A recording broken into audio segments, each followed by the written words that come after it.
মুহেদর মুহেদর হেই মুহেদর মুহেদর না না না না না না না হেই মুহেদর না না না না না হেই মুহেদর না না না না না।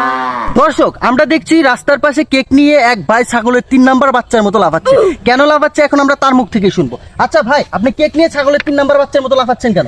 দেখেন ভাই, এটা হচ্ছে আমার স্টাইল, আমি এই স্টাইলে কেক বিক্রি করি। আচ্ছা, আপনার কেকের ফ্লেভার কি? এটা হচ্ছে লাদা চকলেট ফ্লেভার। ওকে, আপনার কেকটার উপকরণ কি আসলে? গরুর খাঁটি গোবর দিয়ে তৈরি। আচ্ছা, একটা স্লাইস আসলে কত করে? 100 টাকা করে। আচ্ছা ভাই, একটু আগে দেখলাম কেক নিয়ে আপনি সুন্দর করে গান পরিবেশন করছিলেন আর সার্ভ করছিলেন। আমার দর্শকের উদ্দেশ্যে কি আসলে গানটা গাওয়া যাবে? অবশ্যই অবশ্যই। ঠিক আছে ভাই। হেই মুহেদর লা লা লা লা লা হেই মুহেদর লা লা লা লা লা হেই